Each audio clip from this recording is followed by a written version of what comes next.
Hi, I'm Cameron Duncan, and I'm here today with Mrs. Dunstan and Mr. Doyle to talk about the senior meeting that took place on May 3rd yesterday. How are you both doing today? Pretty good, thank you. Great, thanks. Yeah, enjoying Teacher Appreciation Week? Yes, certainly. Yeah, it's a good week. Parents Club gave us breakfast this morning. It was lovely. That sounds yummy. Okay, so of course we're going to start off about the senior meeting yesterday. Could you talk about what was the focus of the senior meeting? So the senior meeting is the last time that seniors are together in an assembly to talk about the end of year schedule for seniors. Every senior walked away with a packet of information from the meeting and that they should refer to and have their parents refer to as well. Could you give us some of those dates from the packet in case students lost it or didn't show their parents? Sure. Additional packets are available in the main office. But some of the important information in the packet is the final principal's letter for our seniors to let them know about graduation. Also, the senior end-of-year calendar, which we'll show you guys. The commencement rehearsal and graduation details. The alma mater that every student should know.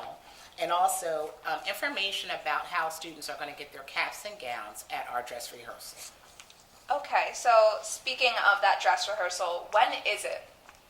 So the graduation rehearsal is 2 days before graduation. The date is the 12th of, am I right about that? It's the 13th. It's the 13th of, good, that's Yes. great. We're going to cause confusion right from the start. Let's get that open and make sure we have it in front of us. All right, that's good. So it's the 13th, Wednesday the 13th of June. And so we ended up normally doing it 2 days before. Why make the mistake? But this year it's 1 day before, and part of that's because of the shift people thought happened in graduation. And although graduation was just not set, it is in fact the 14th. And some people made the mistake, so we tried to tie those together in case kids had a senior week environment or something like that. So it is on the day before graduation, on the 13th, and you come to school at 8:30 or 7:30 in the morning, just like always. So first thing in the morning you come, and the event actually starts at 7:50. So you come into your first period class, and then you'll be released down to the auditorium. And once you get to the auditorium, we let you get your cap and gown, and then we start what will be a several-hour rehearsal. So is there a set time for how long it is, or is that determined? I know on the schedule it also says there's a possible rehearsal the next day. Could you talk about that? So the possible rehearsal for the next day is if we don't get it right that day, we have to come back that second day and get it right. But if we get it right that first day, we won't have to come back that morning of the graduation to practice again. And I know our seniors, I know we're going to get it right the first day. We've only ever had to bring kids back once in the 25 years I've been working with graduation. But graduation rehearsal can run anywhere from about 2 hours to upwards to 4 hours, depending on how folks behave and how they sort of pay attention.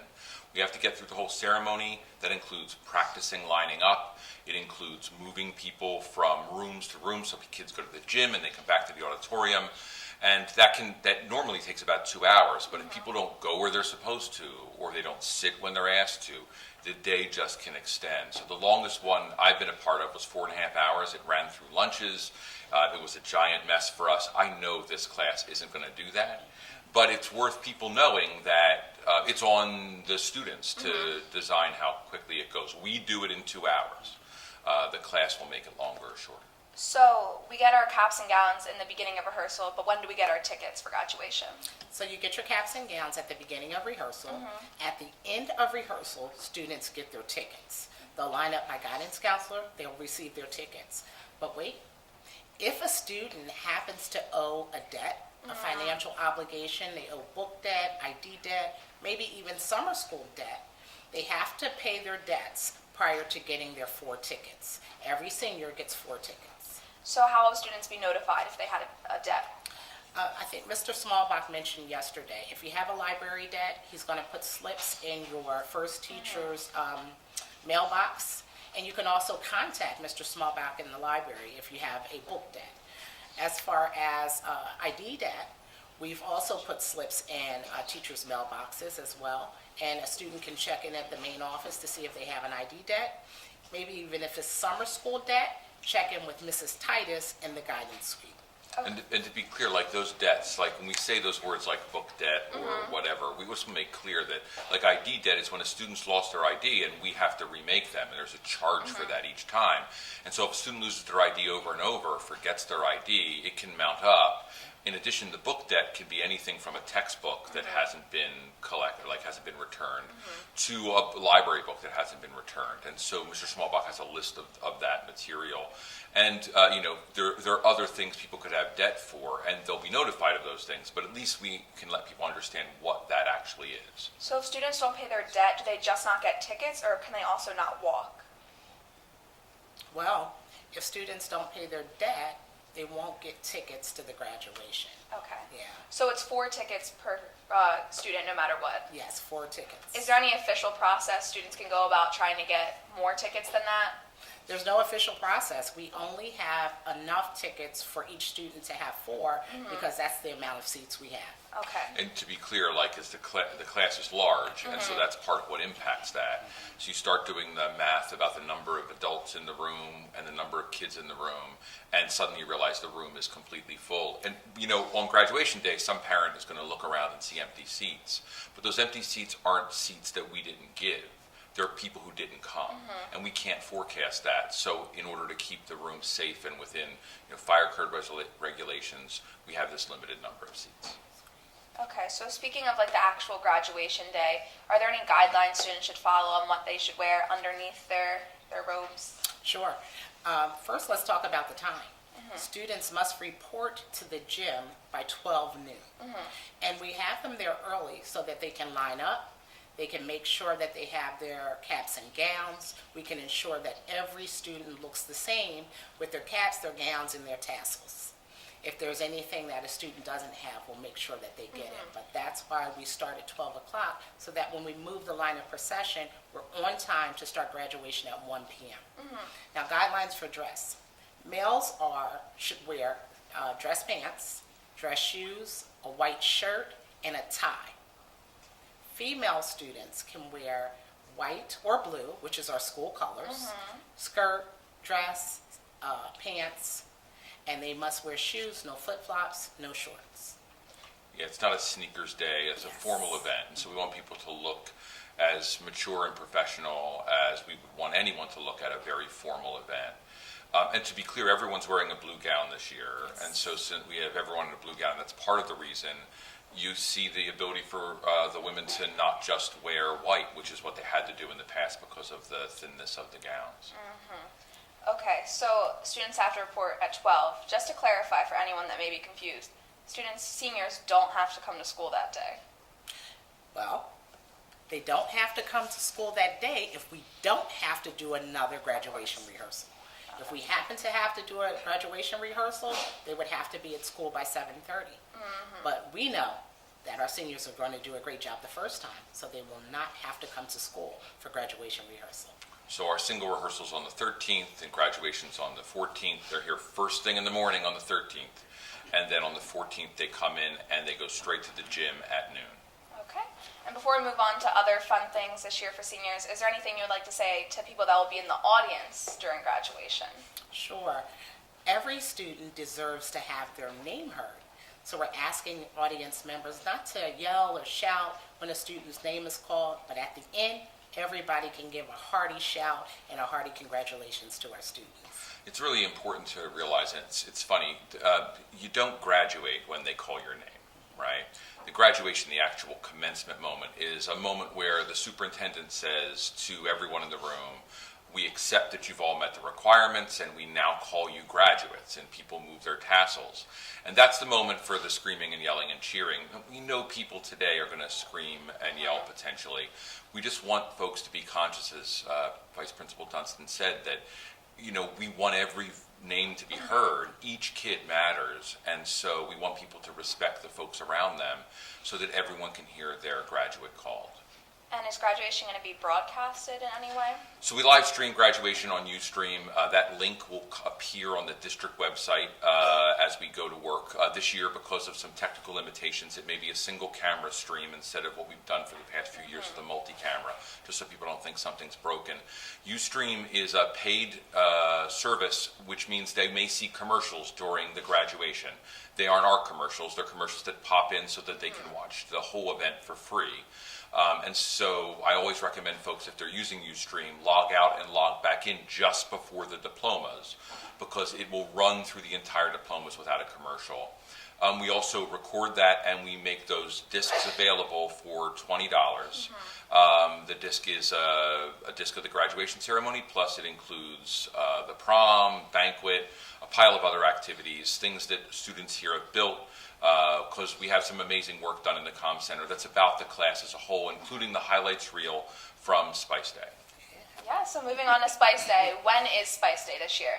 So let me refer to my dates so That's that let's we do don't it, get it because wrong. I screwed up the first Yes, one, so let's indeed. fix it up. So Spice Day is going to be on the 8th. That's right. Yes.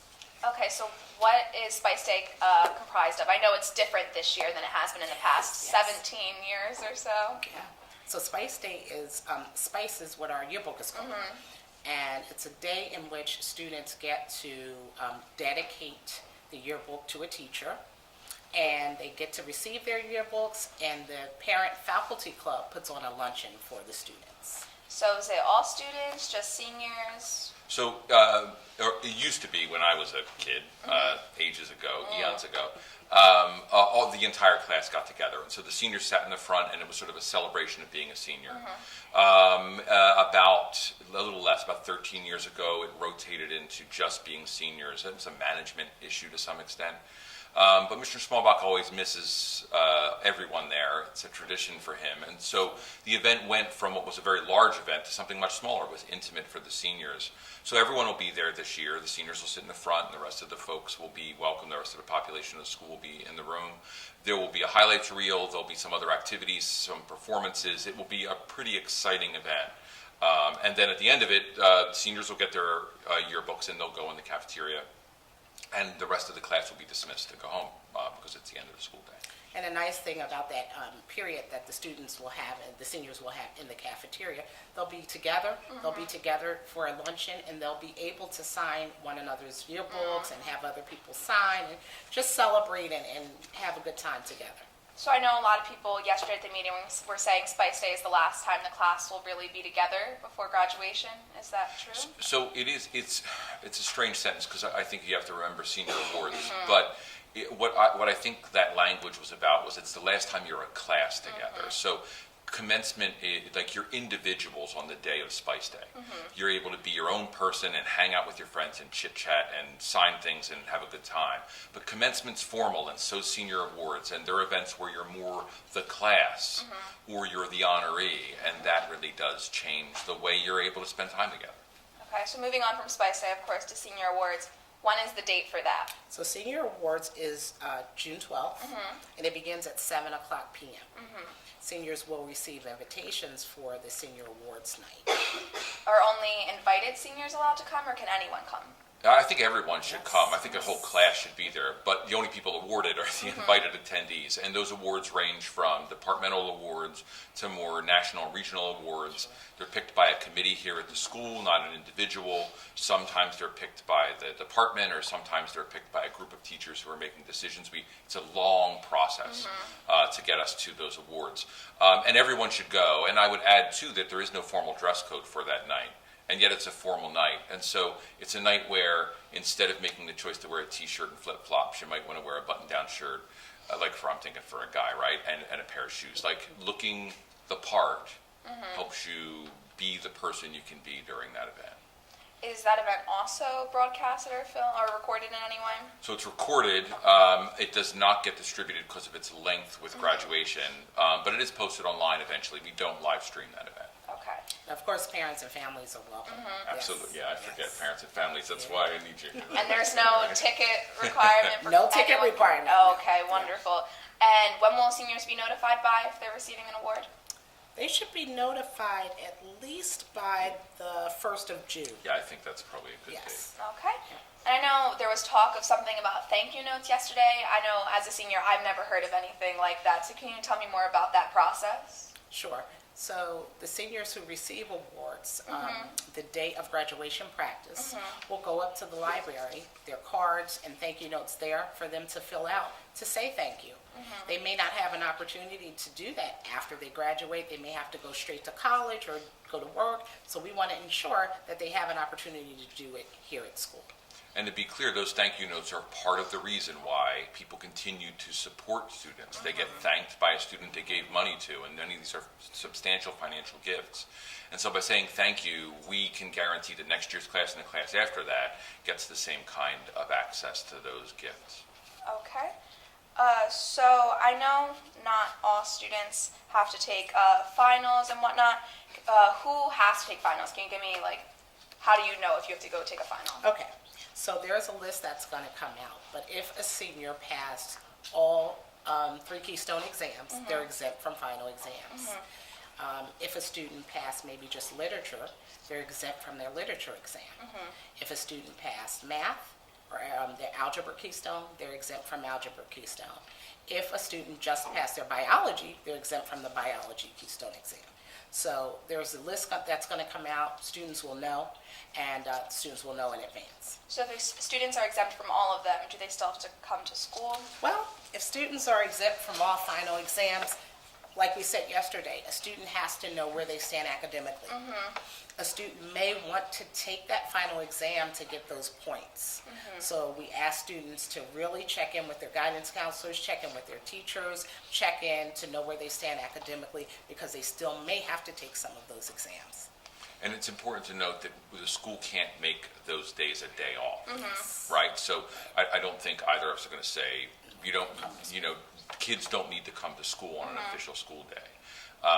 But to be clear, they do need to make sure their academics are in line, and they should know whether or not they're responsible to take those exams. So on that note, as the end of the year approaches, do you have any tips for graduating seniors or possibly graduating seniors on what they need to do to ensure success? Yes, I have some tips. Number one, make sure that your financial obligations are taken care of. Make sure that you know in advance if you owe any library books. If you have an old library book at home, turn it in so that you can get credit for turning it in, so that you're not on that debt list. If you happen to owe for IDs, make sure you pay that debt. Each ID is $5, every additional ID that's made for you. So if you've accumulated an ID bill, make sure that's paid. Also, May 10th is mid-marks. So make sure academically you're where you need to be. And just enjoy the rest of this time, because there's only about 20 days left for seniors. And just to think your way through, there's 2 choices that we can make. One is the idea of having an enjoyable last month, these 20 days left, and you should take pleasure in the rest of your class and these people who you may not see again. You're all going to different schools. I mean, your lives are going to sort of disappear into a variety of places. But the other thing is to be careful of your own behavior. And Principal Roth yesterday, I thought, really well said that this is not the time to make a stupid mistake, whether it's with something in school that has to do with a policy violation, or it's your own violation of some more broad activity. A mistake, a simple, single misstep right now could prevent you from walking, could damage your college time. This is a time not to make a mistake, even in the joy that comes along with this end period and the potential damage of senioritis. One thing we always say is graduation is a right. You have a right to graduate. But walking across that stage is a privilege. And if a student does make a mistake that's going to prevent them from walking across that stage, that's something that we wouldn't want to see. So we ask every senior to continue to conduct yourselves as you have all year, like ladies and gentlemen. Of course. So as we're closing up, we hope some parents are watching at home. Is there anything you'd like to tell them? Remember graduation date, June 14th. Graduation begins promptly at 1 o'clock. We ask all parents to arrive at least by 12:30. Anything else You we're know, forgetting? the philosophy teacher's going to speak for just a quick second, and that's to say this, like, this is a tense time for every single senior as much as they're enjoying their time. And I hope parents take the moment to know that their kids are tense and hyper emotional, especially on that day. And instead of getting lost in what can be interpersonal stresses, we just enjoy the fact that we're all together doing this sort of spectacular thing. Okay, wonderful. Is there anything else either of you would like to add? Congratulations, class of 2018. Nicely said. Thank you. So this has been Cameron Duncan talking to Mrs. Dunstan and Mr. Doyle about the senior end of the year dates and whatnot. So back to the Eagle's Eye.